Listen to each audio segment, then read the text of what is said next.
had thousands that were registered to vote. I think we're at like over 200,000 for merch sales. Don't quote me on that because I think it just keeps like bumping up like crazy. But Turning Point USA, since Charlie was killed, just so you guys know, this is a fact, has made more than $100 million. That is separate from the $40 million they made at Mar-a-Lago. Picture of her kids holding her husband's book. Then a video comes out and she's giggling 2 weeks after he passed, and she's talking about merchandise sales. I mean, she could have done the Jackie Kennedy. Candace Owens has escalated her feud far beyond vague shade, now flat out alleging that Erika orchestrated a fake merch scheme to swindle the TPUSA community, claiming it pulled in millions, and this time, she says she has proof. According to Candace, the accusations are backed by an audio recording that captures Erika laughing with her team about merch sales just days after Charlie's death, a detail that has ignited outrage and cast a chilling shadow over the situation. What makes this even more explosive is that Candace isn't acting alone anymore. She's reportedly coordinating with Charlie Kirk's own sister, signaling that the conflict has crossed from online drama into deeply personal territory. When the family steps in, it suggests the call is coming from inside the house. And as questions mount about how the alleged fake merch operation worked and where the money supposedly went, one unsettling detail stands out above all: the timing of that audio, which makes the entire episode feel not accidental, but disturbingly deliberate. Turning Point USA cult members are furious that Erika Kirk has been called a grifter, yet this audio seems to point to just that. As y'all already know, the internet has been on fire since Candace Owens dropped that audio clip, one that allegedly captures Erika laughing it up with her team while bragging about just how much merch they were moving. The clip spread fast, sparked instant backlash, and shifted the conversation from rumor to something far more unsettling, with listeners questioning not just what was said, but when it was said and what it might reveal about what was really happening behind the scenes. I don't even know where to begin. The fact that we were able to pull off an event of a century, like, it's just insane. And here's the thing. On its own, the audio doesn't actually sound scandalous at all. It comes across like a typical boss hyping up her team, thanking them for their hard work, and celebrating a successful sales push. The issue only starts when you place that clip back into the full context of what was happening at the time and everything that unfolded after Charlie's death. Suddenly, the tone hits differently, the timing feels off, and what once sounded harmless begins to raise uncomfortable questions that people can't ignore. And then you have, is it 100 million?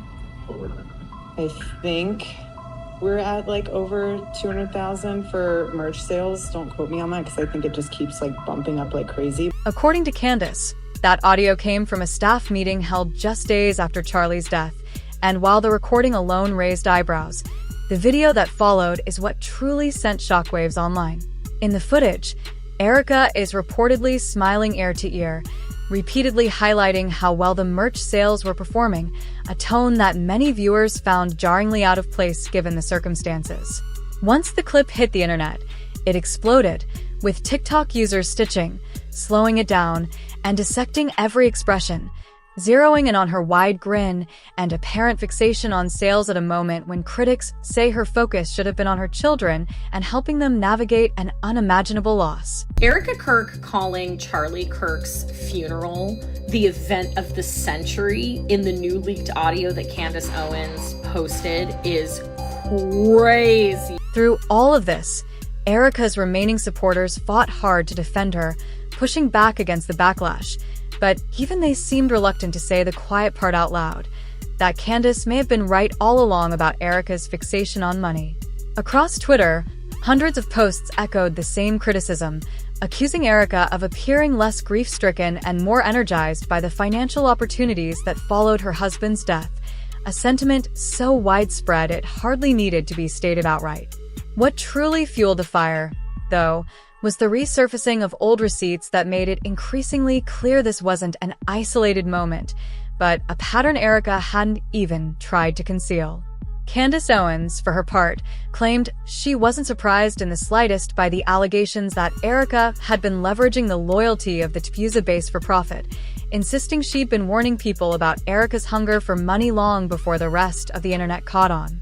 One of Candace's earliest red flags was how quickly Erika stepped into Charlie's role as CEO of Turning Point USA after his death, a move Candace viewed as rushed, indefensible, and strategically convenient, because by placing herself at the top, Erika effectively eliminated accountability, operating in a position no one would dare challenge without being accused of attacking a grieving widow.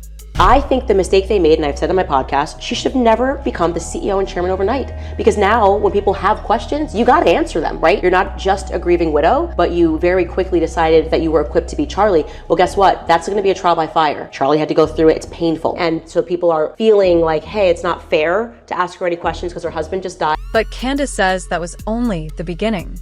She claims she was among the first to notice what she viewed as Erika monetizing her grief, turning tragedy into a revenue stream. Anyone who's followed Erika closely knows about what critics now call her grief tour, traveling state to state, sitting for interviews, and repeatedly centering her public presence around loss. Then came the book, heavily promoted as Charlie's final work, with supporters encouraged to buy it as a way to feel closer to him. According to Candace, even that wasn't enough, because the merch push kept accelerating behind the scenes. And once Candace says she learned how the alleged merch operation actually worked, she stopped pulling punches and went scorched earth, calling Erika out publicly and unapologetically. What makes it even messier is that, before all this blew up, Erika had repeatedly gone on air warning Candace to stop criticizing her and TPUSA, accusing her of lying for profit and issuing thinly veiled back-off threats that now feel very different in hindsight. The podcaster Candace Owens, okay? At one time, a friend of Charlie's, at one time, an employee of Turning Point. She has been one of the main peddlers of these conspiracies, and she is making a huge amount of money on it. She is building her business off of these lies. What do you want to say to her and the other people that are putting these lies out into the world right now? Stop. That's it. That's all I have to say. Stop. But that warning only seemed to pour gasoline on the fire, because Candace insists Erika was the one cashing in on Charlie's death from the very beginning.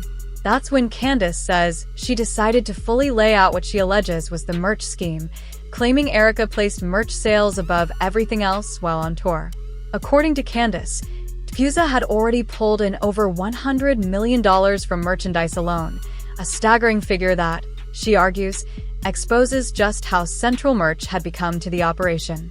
And that number, she points out, doesn't even include the additional $40 million reportedly raised during the black tie gala held at Mar-a-Lago last December, which only intensified accusations that profit had taken priority over mourning. Turning Point USA, since Charlie was killed, just so you guys know this is a fact, has made more than $100 million. That is separate from the $40 million they made at Mar-a-Lago the other night. So since Charlie has died, that organization has taken in $140 million.